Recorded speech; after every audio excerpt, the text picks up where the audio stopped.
Gracias amigos de Voz para el Cambio. Estamos de regreso en su espacio Voz para el Cambio, una ventana abierta de posibilidades y de opinión en defensa de los mejores y más sagrados intereses de la nación dominicana, con la figura insigne del patricio Juan Pablo Duarte como norte de nuestro accionar cotidiano. Adelante, Alfonso Torres Ulloa.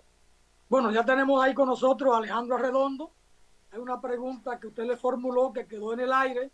A ver si usted la retoma para que don Alejandro nos ayude a entender lo que está pasando en el mundo, no solo con lo de la guerra Rusia-Ucrania, ahí se mete también ahora el tema Palestina. Adelante, Poncerrate. Sí, le preguntaba al maestro Alejandro Arredondo que con la cantidad de conflictos bélicos que tenemos ahora en el mundo, no solo en Palestina y en Ucrania, sino que también tenemos conflictos de los europeos en África con algunos países africanos, eh, y vemos que en nuestro país se está hablando de una reforma fiscal, cómo estos conflictos bélicos afectan la economía, no solo mundial, sino la economía de países como el nuestro en vías de desarrollo, y cómo se ve el panorama y cómo se mete la noticia de una presumible reforma fiscal luego que pasen las elecciones del próximo año 2024. Bueno, sí, gracias. Qué bueno que tratemos ese tema global que tiene sus coletazos, tiene su impacto en la economía nacional. Ciertamente, esta guerra, este conflicto bélico que se ha producido a partir de los ataques que le hizo el grupo terrorista Hamas a Israel. Israel ha desencadenado toda una ofensiva contra Palestina, países que están en conflicto desde hace mucho tiempo. Y esto, digo yo, que le ha caído como anillo al dedo a Vladimir Putin, porque el mundo está concentrado en la guerra, en la invasión de Rusia a Ucrania, ese conflicto bélico. Entonces, eso reorienta la opinión mundial hacia esta guerra entre Israel y Hamas, Palestina. Por eso digo que le ha caído al dedo, pero ciertamente no solamente son esas dos guerras, sino que hay conflictos también en África que no se destacan mucho, la prensa occidental no lo destaca mucho, pero estos conflictos están ahí. El primer efecto que yo veo es que el impacto sobre uno de los commodities más importantes, que tienen más influencia, tiene más peso en la economía mundial, que es el petróleo. Recordemos que por el estrecho de Hormuz, que es el que conecta el Golfo Pérsico con el Océano Índico, en donde ahí están los países como Arabia Saudita, Irak, Irán, Kuwait, los Emiratos Árabes, se transporta entre el 25 y el 33% de la producción mundial de petróleo. Entonces, es una zona conflictiva. Y sí, Israel y Palestina están cerca de ahí, pero sucede que Hamas es uno de los grupos terroristas que han sido financiados por Irak.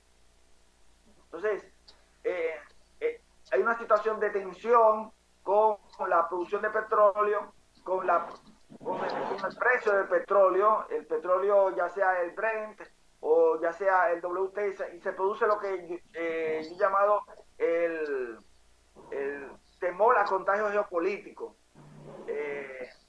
Estados Unidos apoyan, como siempre, a Israel, entonces eso tiene un efecto que repercute en los precios del petróleo, y si repercute en el precio del petróleo, repercute en todo lo que es la cadena de distribución de la mercancía, del transporte marítimo y de la inflación que afecta en la producción, la comercialización de los bienes e insumos que se comercializan en el mundo. Ese es el primer efecto, o sea, el efecto sobre el precio del petróleo, que ya en República Dominicana la semana pasada el gobierno tuvo que mantener el subsidio porque el barril de petróleo subió para la República Dominicana a 84,15, un aumento que se viene produciendo desde junio de este año, un aumento de 18,7%, 19%. Entonces, por cada dólar de aumento que se produce en el precio del barril de petróleo, la República Dominicana tiene que erogar adicionalmente unos 50 millones de dólares adicionales. O sea que esto presiona las finanzas públicas de la República Dominicana, y esto, si uno lo conecta con los subsidios que está otorgando el gobierno para las ayudas para los productores que han dejado de vender a Haití, significa que estamos dejando de atender situaciones, necesidades en construcción, en vivienda, en fin, una situación de tensión en las finanzas públicas en la República Dominicana. Otro efecto es lo que en los mercados se llama el flight to quality, que es que este concepto se utiliza en finanzas para describir la tendencia de los inversores a mover sus activos de inversiones que están arriesgadas o volátiles a activos considerados más seguros. ¿A qué me refiero? Como es un mercado, cuando se producen estos tipos de incertidumbre a nivel mundial, los inversores que tienen inversiones en esos activos de commodity, como el petróleo, los metales, se transfieren, se van a otros mercados en donde están más seguros sus inversiones, principalmente a los bonos del Tesoro de los Estados Unidos, que por más problemas que tenga la economía de Estados Unidos, los bonos del Tesoro son de lo más seguro que hay en el mundo. Y eso, en parte, que hay ese flujo de inversiones que están riesgosas por el conflicto el temor geopolítico.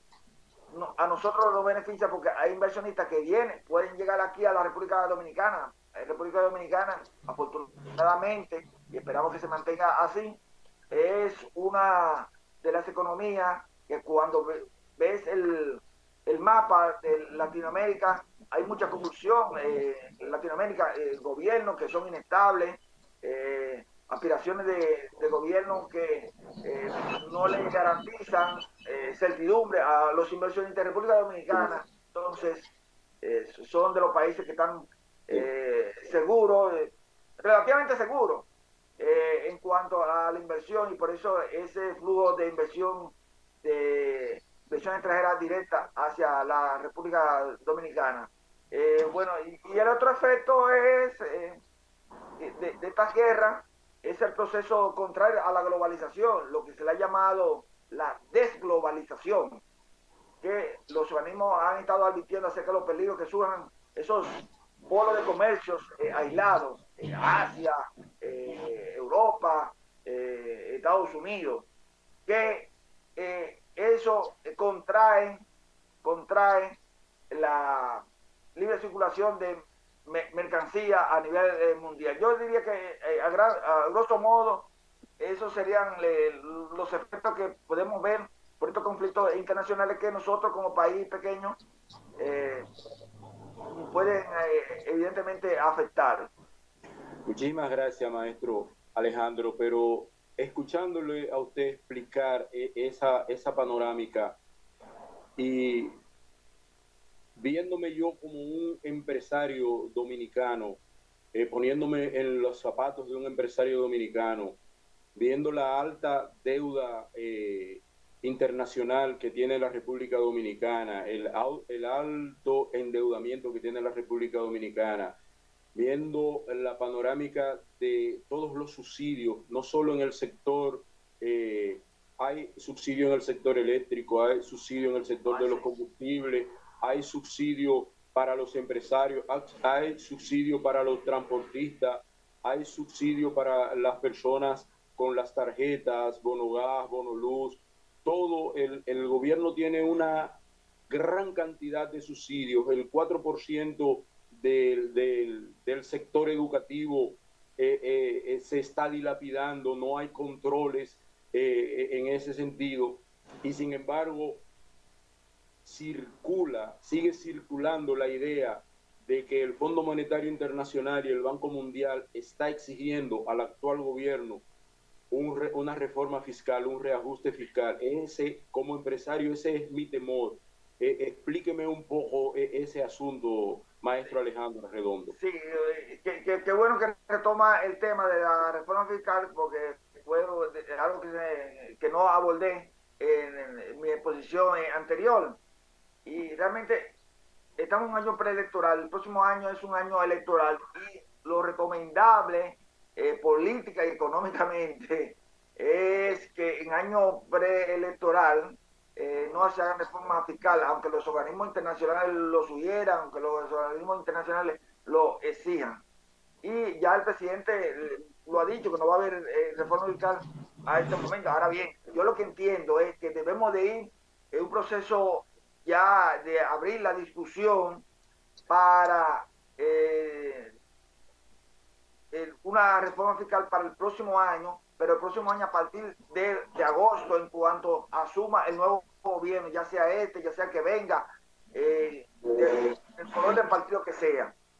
Porque realmente se necesita, porque ante esta situación que usted ha descrito de tantos subsidios, el subsidio eléctrico que se ha disparado este año, la parte de las exenciones fiscales que deben ser, algunas de ellas deben ser reorientadas. Usted como empresario tiene que visualizar de que qué va a pasar con los productos que usted comercializa, porque se le va a subir el impuesto sobre la renta a usted, un impuesto que pueda hacer que se le aplique es el impuesto a la ganancia, a la ganancia que usted obtiene de manera corporativa, de manera personal. Entonces, y la otra parte es que cuando hay procesos de reforma fiscal o reforma tributaria, que son parecidos pero no es lo mismo, es que las ventas se reducen, y al reducirse las ventas, entonces se crea un proceso de desaceleración en la economía nacional. O sea, hay una situación, pero una situación un tanto de riesgo, de preocupación más bien. Entonces, a nadie le va a gustar que le aumenten los impuestos, a nadie. Pero hay un asunto, y es que tenemos una economía informal que después de la pandemia, de acuerdo a los estudios que se han realizado, ha aumentado. Y esos impuestos, entonces, a quienes, en caso de los aumentos que se produzcan, van a afectar a la parte del empleo formal, a las empresas que ya están formalizadas, no así a las que son informales. Adelante, don Alfonso. Alejandro, vamos a quedarnos en el tema. Trátese de una reforma fiscal o de una reforma tributaria. El pueblo no tiene con qué comerse eso. Y digo pueblo al pueblo llano. No entiendo en esta materia por pueblo a los empresarios y a los grandes empresarios. Ni a los funcionarios, porque eso siempre también con los salarios que devengan, además de la llamada comisiones o cogioca, o de la comisión. ¿Por qué las ventas se contraen? Porque suben los precios y los salarios quedan por debajo del costo de la canasta. Ahora, otro elemento, Alejandro. ¿Por qué nunca quieren plantearse una reforma fiscal o tributaria, indistintamente, fuera de un marco electoral? Porque saben que van a afectar directamente al pueblo, al que vota, al soberano. Sí, claro. Todos los impuestos, al fin y al cabo, lo paga el consumidor, no lo paga el empresario. Porque cuando le ponen un impuesto al empresario o al comerciante o al dueño de tienda, él lo traspasa al consumidor. Entonces, ahí es donde está el problema, Alejandro. Sí, ciertamente los empresarios, los grupos empresariales tienen mayor capacidad de maniobrar cuando se crea o se aumenta una tasa de impuestos, esa capacidad de lobby que ellos tienen y de trasladar ese impuesto a los consumidores. Ellos se la pueden arreglar, además de que hay un asunto también, que no lo hemos mencionado aquí, y es que esos mismos empresarios, esos grupos empresariales son los que financian la campaña de los partidos políticos, tanto desde los regidores, diputados, senadores, hasta el nivel presidencial, o sea, que viene siendo un soborno anticipado para que no le afecten sus intereses.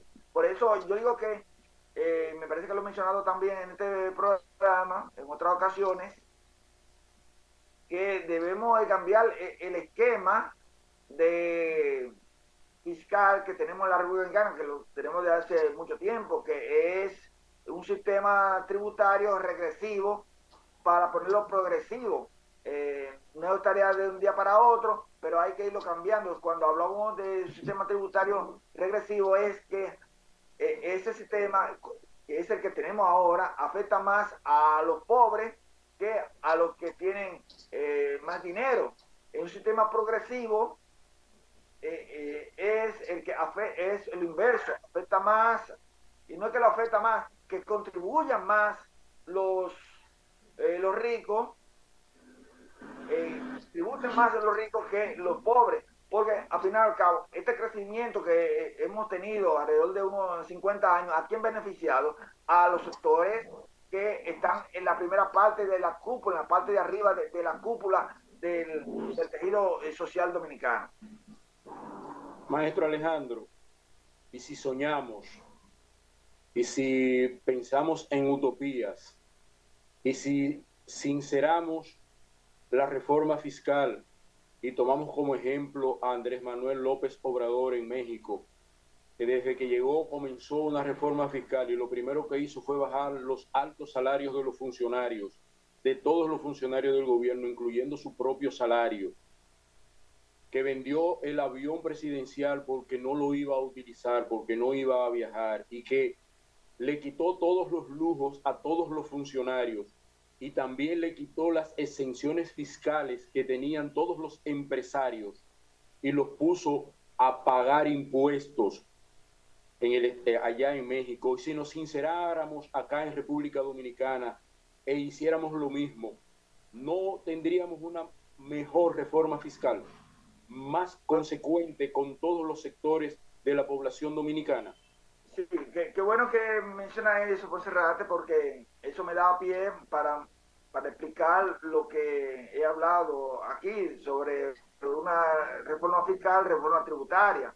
La reforma fiscal incluye 3 elementos. La parte tributaria, que tiene que ver los impuestos, o sea, con las recaudaciones. La parte que tiene que ver con el financiamiento, los compromisos internacionales que tenemos de la deuda, y la parte que tiene que ver con el gasto. O sea, y esa parte que usted se refiere de la reducción del gasto, reducción de los salarios de los funcionarios, ventas de artículos, de activos que tiene el gobierno para que no lo va a utilizar. Esa sería una reforma del gasto. yo creo que hay salarios en la administración pública principalmente de los funcionarios, que deben de reconsiderar una reducción. Y no será mucho, pero yo creo que se puede iniciar con eso de manera que sea un tanto compensatorio con el aumento que se va a producir en el costo de la vida de las personas que no tienen salario mínimo, o que su salario no le permite entonces costear la canasta básica. Y otro asunto muy importante, y es que la indexación de los salarios que afecta a la clase media. Tenemos ya desde el 2017 que no se hace una indexación, o sea que los salarios no se ajustan a la inflación que hemos tenido año por año. El año pasado tuvimos una inflación de 9.64%, y ahora para el presupuesto del 2023 ni tampoco para el 2024 no se aplica la indexación que está contenida en el código tributario, y eso sería un alivio para la clase media que tiene empleos formales, o sea que se mantiene frisado. Estamos hablando de que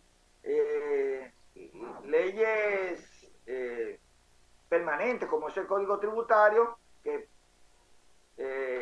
ordena al Estado a hacer una indexación, son sustituidas por leyes provisionales, como es el presupuesto nacional del Estado, que dura solamente un año. Yo creo que esas son las partes que tienen que reducirse, pero yéndonos ya o volviendo a su inquietud de lo que hizo Manuel López Obrador en México, habría que mucho por dónde cortar o recortar por parte del Estado en cuanto al gasto. Ahora bien, el gasto dentro de la fórmula de Producto Interno Bruto es una parte importante, porque si reducimos mucho el gasto, eso afecta el crecimiento. O sea, el asunto es buscar un equilibrio de manera que la reducción del gasto por parte del gobierno